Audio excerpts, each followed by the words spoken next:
11 months ago, Jamila Thompson, a 15-year-old girl with dreams of becoming a screenwriter, vanished on a street less than a kilometer from her home. That morning in Charlotte was just like any other soft sunlight filtering through old trees, a crisp chill in the air hinting at the coming fall.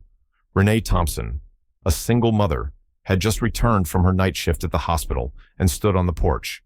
Watching her daughter leave, Jamila closed the gate, turned back to smile at her mom, the purple tote bag swaying gently on her shoulder. It was their unchanging Saturday morning ritual. Jamila would head to the Uptown Charlotte library, and Renee would tidy up the house before they shared lunch together. But that afternoon, Jamila never came home. Her phone had been unreachable since 11:38 a.m. The search went on for weeks, scouring alleys, abandoned houses, and bus stops within miles of their neighborhood. There were no witnesses, no clues.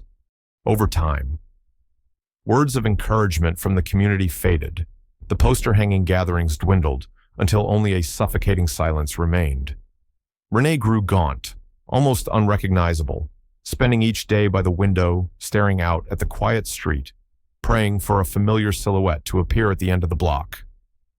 Then, on the morning of the 334th day since Jamila disappeared, a package with no return address appeared on her doorstep. The old cardboard box was frayed, the tape tattered as if it had traveled a long, rough journey. When Renee lifted the lid, a sharp stench of gasoline hit her, making her dizzy. Inside lay Jamila's purple tote bag, caked with mud, and her old Samsung tablet in a mint green case, her constant companion. The tablet's screen was still glowing, displaying a shaky handwritten message. "Someone is watching me. They said if I stay quiet, everything will be okay." Renee collapsed to the floor, the tote slipping from her hands. No one but Jamila could have written those words in that moment. A flicker of hope she thought had long since died reignited in her heart, but along with it came a surge of terror. Was her daughter still alive, or was this a cruel game by someone with twisted intentions who had kept Jamila hidden for the past 11 months? Why send this clue now? And most importantly, where was her little girl? And could she still come home? Renee Thompson, 34, was born and raised in the Beatty's Ford Road neighborhood in northwest Charlotte, a community where most residents are African American. Her childhood was far from easy. Her father passed away when she was young, and her mother worked 2 jobs to raise Renee and her sister from an early age. Renee learned that hard work and patience were the only things that could lift her out of poverty. She earned a scholarship to a community college, became an emergency room nurse, and was proud to be the first in her family to graduate from college. At 19, Renee fell in love and married Andre, an auto mechanic, and by 20, she gave birth to Jamila, her only child. But the marriage fell apart before Jamila turned 4. Andre left them and never came back. From then on, Renee carried everything alone, working both night and day shifts to make sure Jamila had enough to eat, clothes that made her feel confident at school, and everything else a child deserved. Despite her exhausting schedule, Renee never missed a single recital or competition at Jamila's school. To her, Jamila was the reason to keep going, the most beautiful dream life had ever given her. Every evening, after coming home from work, Renee would sit and listen to Jamila talk about school, about the stories she was writing for her scriptwriting club. Jamila adored animated films, often creating imaginative tales about a brave black girl who always defeated evil with kindness. Those nights were Renee's favorite moments, just the 2 of them on their worn-out sofa, laughter filling their tiny apartment. Jamila was a child who always smiled, always asked how her mother was doing, and despite her young age, had already formed a habit of caring for Renee. Whenever Renee came home late, a warm cup of tea would be waiting on the table. That's why, when Jamila vanished, no one in the neighborhood believed she had run away on her own, as the police initially suspected. Renee never once doubted her daughter's love, and that certainty made Jamila's disappearance an unspeakable torment, a void nothing could ever fill. Jamila Thompson, 15, was the light of her mother's life and the pride of Lakemont Middle School. Where she was a 10th grader, she wore her curly hair neatly braided, her big, bright eyes and infectious laughter lighting up every room, to her teachers. Jamila was a model student, earning straight A's in almost every subject, especially excelling in literature and creative writing. Her passion began with fairy tales her mom read to her at bedtime and grew into a deep love for writing. At 13, she won second place in the city's teen scriptwriting contest with a story about a girl who overcame every obstacle to follow her dreams. Every Saturday morning, Jamila carried her purple tote bag, a 13th birthday gift from her mom, to the uptown Charlotte library, where she spent hours reading and participating in the teen scriptwriting club. Everyone at the library knew Jamila, the petite girl, always sitting at the table by the second-floor window, scribbling down new ideas, a few weeks before she disappeared. Jamila began telling her best friend about an older brother figure in the club named Khalil, who was very interested in her writing and encouraged her to submit scripts to bigger competitions. At first, Jamila was thrilled to feel seen and validated, but soon she started to feel afraid. In notes later found on her tablet, she described feeling like she was being watched, someone waiting for her outside the library, footsteps echoing behind her as she left her writing class. But no one imagined that just days after sharing those fears, Jamila would vanish as if she'd evaporated into thin air, leaving an empty chair by the library window that staff refused to let anyone else occupy for months. Charlotte isn't just a big city. It's also a place where the African-American community is closely knit. Renee and Jamila lived in a modest neighborhood where neighbors shared dinners, helped watch each other's kids, and pitched in whenever someone fell on hard times. The moment Jamila went missing, the entire neighborhood mobilized. They printed posters, spread the word on community groups, and organized search parties through alleys and vacant lots. In the early days, dozens of people took to the streets, carrying Jamila's photo, knocking on doors asking for any information. Every night, Renee was invited to neighborhood council meetings where residents prayed for good news. But as time passed, the posters faded in the rain, hope turned into exhaustion, and neighbors' lives slowly drifted back to normal. Only Renee stayed restless, walking every night along the same streets her daughter once took, like a ritual hoping for a miracle. But when the package appeared on Renee's doorstep, every eye turned back to that little house. Horror mixed with hope swept through the neighborhood. Within days, people gathered again, whispering, wondering if Jamila was still alive. Where had she been all these 11 months? Who had cared for or imprisoned her? And if there was an abductor, could they be hiding right here in this seemingly safe community?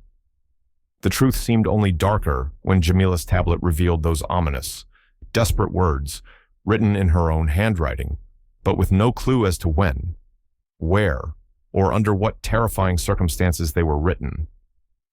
The morning Jamila disappeared was a Saturday just like any other. Renee finished her shift at 6 a.m., rushing home to prepare breakfast for the two of them. Jamila was already up early, organizing her books and checking the battery on her mint green tablet. She gave her mom a big, tight hug before stepping out the door, smiling as she reminded her, "Today I'm going to finish the ending for my story. Make sure you read it when I get back." Okay, Renee just laughed, not realizing it was a promise that would never come true. A security camera at the corner bakery captured Jamila at 11:15 a.m., waiting at a crosswalk to head toward the library. She was wearing a navy blue jacket, faded jeans, and a pair of brand new white sneakers bought for her birthday. Library staff confirmed Jamila arrived around 11:25, taking her usual seat by the second-floor window. One witness remembered seeing her smiling while jotting something down on her tablet. But at 11:30, Jamila left the library earlier than usual. According to the front desk attendant, she walked out with a hurried look, as if rushing to an appointment or trying to avoid someone. The last known footage of her came from a convenience store camera 300 meters from the library, showing Jamila turning into a narrow alley, a shortcut she always took on Saturday mornings to get home faster. But this time, she never emerged from the other end. The moment Jamila missed lunchtime, Renee started calling everyone, friends, neighbors, then the police. Neighbors poured onto the street, splitting up to search alleys, parks, and parking lots around the library. Police arrived quickly, setting up a makeshift command post near Renee's home. On the first day, nearly 30 officers and dozens of volunteers scoured a 3-mile radius around where Jamila vanished. They brought in search dogs and drones to sweep empty lots, but found nothing, just a mess of old footprints from recent rains. By the third day, the search radius had doubled to include warehouses, freight yards, and the desolate rail tracks cutting through the area. News of Jamila's disappearance spread to local TV stations, and social media posts calling for help were shared tens of thousands of times. Renee was nearly delirious with exhaustion, waking each morning hoping for a call saying Jamila had been found. But as days passed, leads grew cold. There were no witnesses in the alley where Jamila walked. No screams were heard. No security camera had a clear view inside the alley. Jamila's phone powered off at 11:38 a.m. and was never turned on again. Her purple tote bag and tablet were nowhere to be found, as if someone had plucked her from a bustling street without leaving a single trace during the first 3 weeks. Police focused on Khalil, the big brother figure from the scriptwriting club Jamila had mentioned. Khalil, 27, was known for enthusiastically mentoring young people passionate about theater and led the club every Saturday morning. At first, everyone believed he was just a talented teaching assistant, but when police went to his rented apartment, they found it completely empty. The landlord said Khalil had checked out and left Charlotte on the very day Jamila disappeared, claiming he had to rush to Atlanta to care for his sick mother. Records showed he had bought a bus ticket 2 weeks earlier for a 1 p.m. departure that day, meaning if Jamila disappeared at 11:38, he theoretically had time. But cameras at the bus station showed Khalil arriving alone at 11:45, appearing calm, boarding the 1 p.m. bus directly to Atlanta. In the days that followed, police examined Khalil and Jamila's social media messages but found nothing suspicious. Their conversations showed him acting like a supportive mentor, asking about her writing and encouraging her to submit scripts. There were no threats, no attempts at a romantic relationship, no inappropriate messages. Khalil's sudden departure on the same day as Jamila's disappearance deepened the mystery, but there wasn't enough evidence to prove he was involved. To be sure, police coordinated with Atlanta authorities to check Khalil's whereabouts and interview people around him. They confirmed he had been at the hospital with his mother throughout the first week after Jamila vanished, seen repeatedly by nurses and staff, never leaving Atlanta. Even with Khalil cleared as a suspect, Renee's fear didn't subside. The deeper the investigation went, the more each lead faded into obscurity. The alley where Jamila disappeared remained there, silent between two old brick buildings, like a gateway to a bottomless void that swallowed her whole. Sometimes Renee wondered if someone in the community had seen something, but was too afraid or unwilling to come forward. She printed hundreds of flyers, hand-delivering them to laundromats, diners, and hair salons in the area, and even mailed them to neighboring cities. Every night. Renee set her alarm for 2 a.m. to wake up and check her messages and emails, terrified she'd miss any potential tip. But every message was another condolence, never news of Jamila's return. After a month, as media coverage began to fade, the fear of Jamila being forgotten became even more suffocating than the pain of losing her. Renee couldn't bear the thought of her daughter becoming just another statistic on a missing persons list, a fading photo on a telephone pole. Then, exactly 11 months later, Jamila's purple tote and tablet suddenly reappeared, unleashing a storm of emotions Renee had tried so hard to bury. In the instant, Renee read the words on her daughter's tablet screen, "Someone is watching," she knew this wasn't over, and that something very, very terrible was still waiting to be uncovered. Renee held the mint green tablet in her hands like a precious treasure, despite the dirt and the scratches covering its case. When she plugged it in, the screen flickered to life, displaying the familiar 4-digit passcode, Jamila's birth date. Renee's hands trembled as she typed it in. The tablet unlocked, revealing a series of notes Jamila had written. Most were only a few sentences long, like fragments of a diary, each marked with a date, but many days were missing, as if Jamila hadn't been allowed or hadn't had the chance to write regularly. Some entries were disjointed, but contained words that sent chills down Renee's spine. Someone stands outside the door every night. I've never been this scared of the dark. They said if I'm good, Mommy will never have to cry. And the most haunting, they said you're too busy. You didn't even notice I was gone. Renee wept as she read, each line cutting deeper than the last. Every word carried a breath of desperation and fear. Yet nowhere did Jamila reveal where she was being held.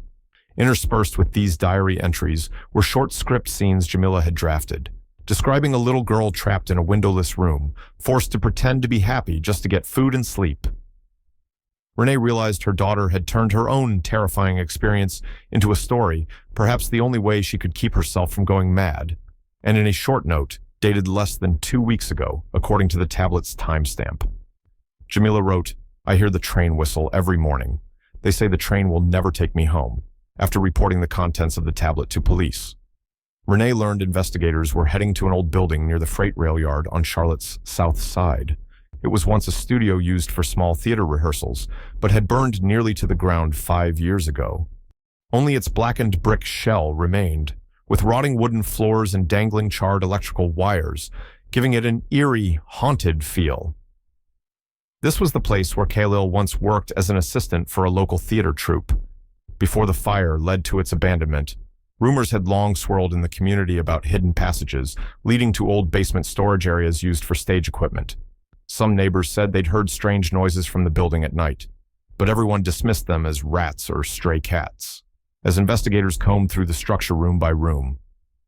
Renee arrived at the rusted, padlocked gate. A cold draft seeped out from inside, sending a shiver through her. The silence was so heavy that the rustling of dry leaves across the pavement sounded like footsteps. Police discovered an old bloodstain under the floorboards near a collapsed staircase. Tests confirmed it wasn't Jamila's blood. But what left Renee frozen was what they found nearby, a white lace hair tie, exactly the kind Jamila wore to keep her hair back while studying. The same one Renee herself had stitched up when it tore slightly on Jamila's 14th birthday. Police expanded their investigation, returning to re-interview neighbors around Renee's home, library staff, and Jamila's classmates, people they thought they'd already exhausted for information over the past year. Unexpectedly, Ms. Thomasine, 62, who lived next door to the library, shared a detail she hadn't thought important at the time around 11:40 a.m. on the day Jamila disappeared. She stepped onto her second-floor balcony to water her plants and noticed a white van idling at the entrance of the alley, engine running. With a driver wearing a baseball cap waiting behind the wheel, she didn't see Jamila, but the van sped off quickly right after, when police asked why she hadn't reported this sooner. Ms. Thomasine wept, saying she was afraid of getting involved, especially after seeing so many problems around the train yard over the years and wanting to avoid questions. Her description matched what Jamila had written about seeing a man with a baseball cap repeatedly near the library. Many had thought Jamila was just imagining things or growing paranoid, but the timing, location, and detail about the van now made this lead critically important. Police immediately began combing through hundreds of white vans registered in the area during that time frame, but with 11 months gone by, most traffic cameras had overwritten old footage, leaving no digital trace. Still, Ms. Thomasine's account made it clear Jamila hadn't run away on her own. Someone had meticulously planned to take her out of Charlotte. News of the tablet and these fresh leads spread quickly through the neighborhood. People gathered outside Renee's home again, just like in the first days after Jamila vanished. Some hugged her silently. Others cautioned her not to get her hopes up too high for fear of another heartbreak. But fear spread faster than hope was Jamila's abductor, someone from within the community, someone everyone thought they knew. Or was he still hiding somewhere in the crowded city? No one wanted to believe it, but mothers started insisting their kids come straight home after school. Fathers began accompanying their wives to pick up their children, and volunteer groups organized patrols around the library and the rail yard area. The nightmare of a missing child cast a dark shadow over familiar streets, erasing the sense of safety the community had taken for granted for years. Renee knew that if Jamila wasn't found, or at least if the truth wasn't uncovered, she and every other family would never sleep peacefully again. In every restless dream, the image of the purple tote bag and the words, "Someone is watching me," haunted her, driving her to keep searching, even if it meant sifting through every broken brick in the burned-out studio or knocking on every door along the railroad. Deep down, she knew Jamila was out there somewhere, waiting to be rescued, and someone was desperate to keep that secret buried forever. Just 3 days after Renee received the purple tote and tablet, police called her to headquarters with shocking news, hidden among the torn wrapping of the package. investigators had found a medical report bearing the official red stamp of a small clinic in Charleston, South Carolina. Over 3 hours' drive from Charlotte, the document clearly listed the patient's name as Jamila Thompson, with an examination date less than a week before the package had been sent. The discovery exploded like a bomb in Renee's mind. Her daughter had been taken to see a doctor by someone, proving Jamila was still alive, at least until very recently. Renee's heart pounded wildly, torn between a surge of hope and a new wave of terror who had kept Jamila for 11 months. Why couldn't she reach out herself? And what slip-up had allowed this clue to surface?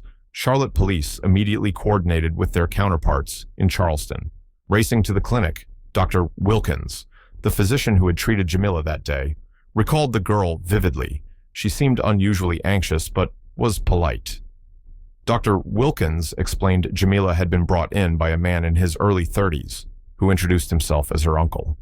He told the clinic staff that Jamila was staying with him temporarily while her mother worked out of state.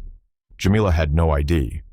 But the man presented a photocopy of a birth certificate bearing her name, raising no suspicions. During the exam, Jamila didn't reveal anything further, answering questions about her cough, mild shortness of breath, and trouble sleeping with brief, cautious responses.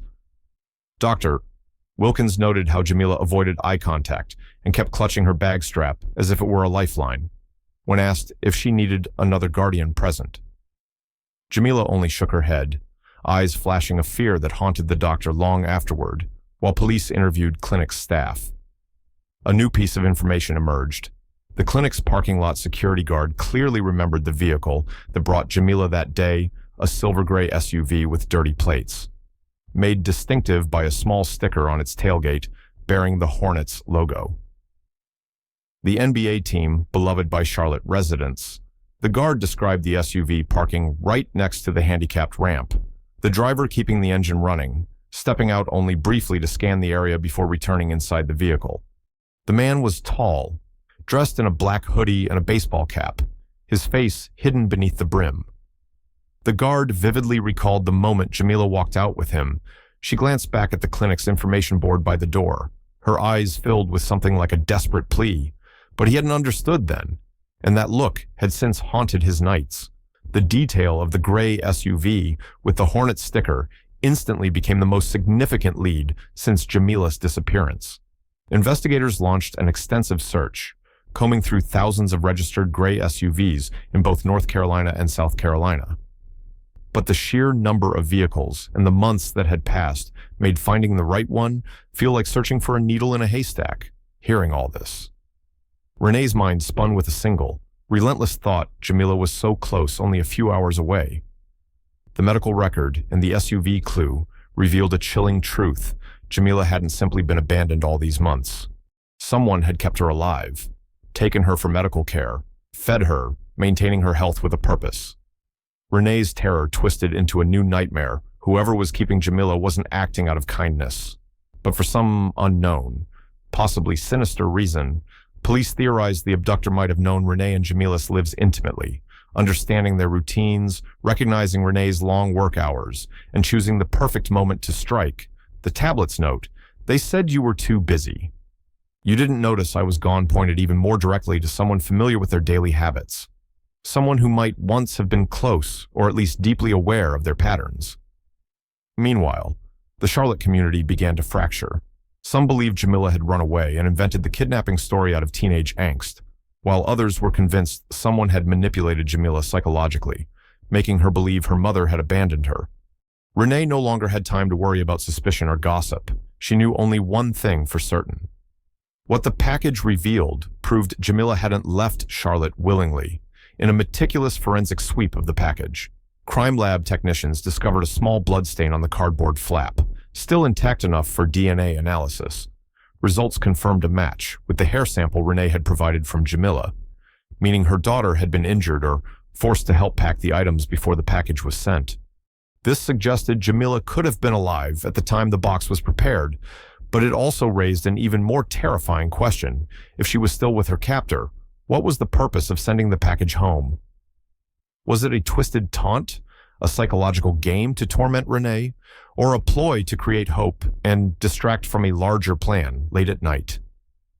Renee sat alone in her dark kitchen, clutching Jamila's purple tote, running her fingers over the frayed seams, inhaling the faint scent of smoke and lingering gasoline. She didn't know if the smell signaled the start of a journey toward reunion or a warning of an approaching tragedy, but deep in her heart, one thought crystallized with chilling clarity: someone wanted her attention. Someone was orchestrating a search they planned to control, step by step. On the fourth day after the package arrived, Renee received a call from the police with news so shocking it nearly made her faint. In a forested area near the banks of the PD River, more than 160 miles south of Charlotte, a group of hikers had stumbled upon a thin blanket and several scattered personal items, including a bottle of cold medicine, a handkerchief embroidered with Jamila's name, and a plastic lunchbox with leftover food. Everything had been wrapped in a black trash bag and hidden deep in thick bushes. Forensics confirmed saliva on the spoon inside the lunchbox matched Jamila's DNA, proving she had used the items just days before they were discovered. The location was far outside the original search area, so far that no one had imagined Jamila could be there, let alone believed an abductor would risk moving her such a long distance without leaving any trace. The realization hit Renee like a thunderclap. Jamila had likely been shuttled from place to place for 11 months, treated like cargo. There was no doubt now someone had meticulously planned this, calculated every move, and knew exactly how to keep Jamila hidden from police and the community, in her mind. A grim map began to take shape, connecting dots from Charlotte to Charleston, then to Petey. She wondered whose journey was this, Jamila's, or her captors, and what was the ultimate goal as police traced the possible routes. They pulled footage from toll plazas and gas stations along I-77 and I-95, the main highways linking Charlotte with Charleston and Petey. After hours of painstaking review, they found a crucial video clip from a truck stop near Dillon, South Carolina. It showed a gray SUV with a Hornet sticker pulling in for gas at 2 a.m., just 3 days before the package had been sent. In the blurry footage, a small figure could be seen hunched in the back seat, head bowed low, hair braided exactly like Jamila always wore it. The driver, wearing a dark hoodie and baseball cap, moved quickly, paid cash, and avoided using any bank cards. The clip was less than 2 minutes long, but it was enough to confirm this was the same suspicious SUV spotted at the Charleston clinic.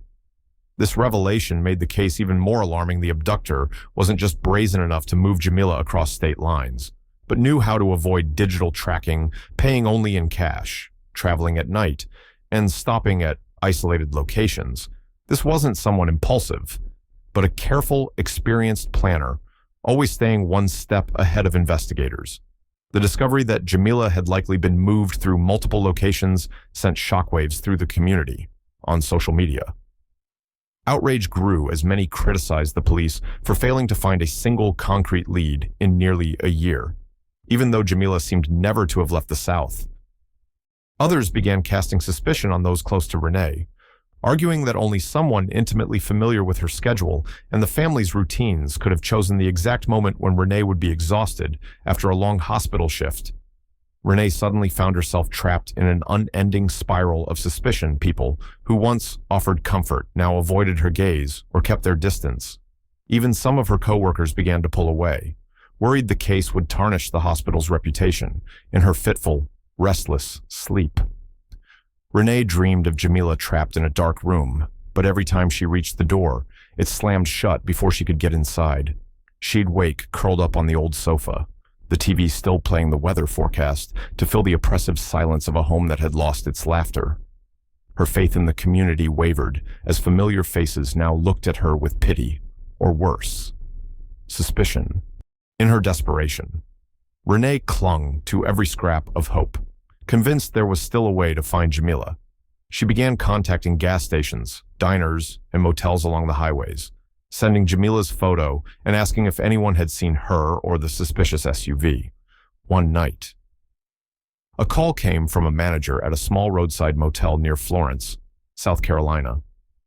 He remembered a man arriving with a girl Jamila's age about 2 weeks earlier. They'd stayed overnight, paying cash.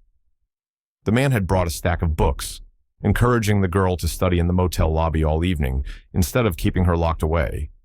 The girl kept her head down, silent, but her eyes had shone with a strange mix of fear and hope whenever the man praised her, "Work hard, and you'll be successful. Your mother will be proud." The manager didn't know their names, but recalled the girl using an old mint green tablet throughout the night. Renee knew instantly this was Jamila. Her hope flickered back to life.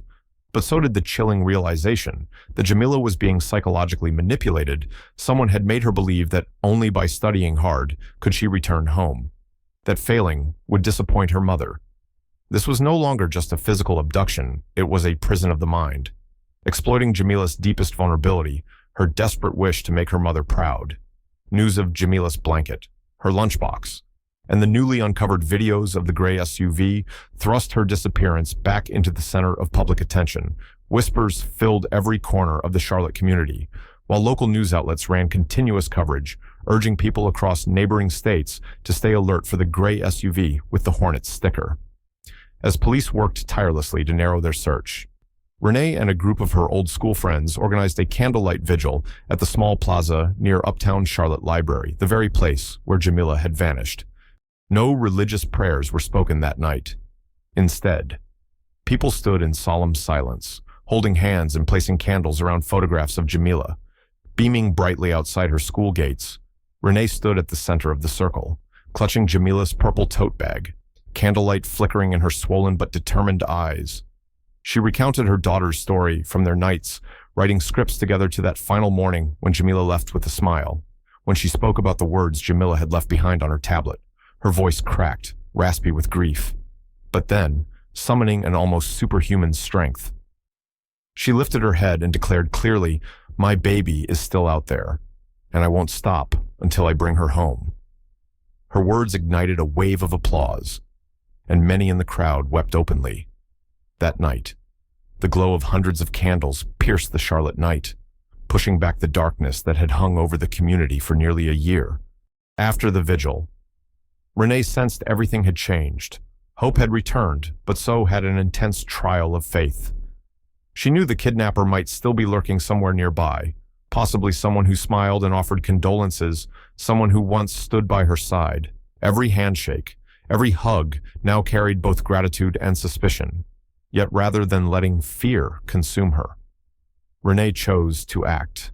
She took an extended leave from the hospital, devoting all her time to driving the highways, knocking on doors at truck stops, diners, and motels. She printed thousands more flyers with Jamila's photo, a detailed description of the gray SUV, the Hornet sticker, and Jamila's appearance. Renee also reached out to African American community groups in Charleston, Florence, and Petey, urging them to share information, convinced that just one sighting, just one phone call could change everything. Meanwhile, police continued analyzing data from the gas station footage, cross-referencing it with GPS records from hundreds of gray SUVs registered in the area, though there were no breakthroughs yet. Renee felt something she hadn't felt in 11 months. She was no longer alone in the fight. The power of a community of strangers willing to help had become her greatest source of strength and her deepest well of hope. One pale afternoon, at month's end, Renee returned home after a long day on the road, stepping into her silent kitchen. The faint scent of chamomile tea, Jamila's favorite, still lingered in the air. She placed the purple tote on the table, opened Jamila's tablet, and read the notes again, as if to keep her daughter's presence alive. Each line reminded her Jamila needed her strong, needed her relentless on social media. Renee's latest post was shared tens of thousands of times, accompanied by the hashtag #BringJamilaHome. Footage of the candlelight vigil spread quickly, with people from across the state sending messages of support and sharing sightings or videos of suspicious vehicles. That night, Renee dreamed of Jamila sitting at her desk, hair neatly braided, eyes both fierce and frightened. She smiled, reaching out but couldn't touch her. Jerked awake, Renee whispered into the darkness, "I promise I won't stop."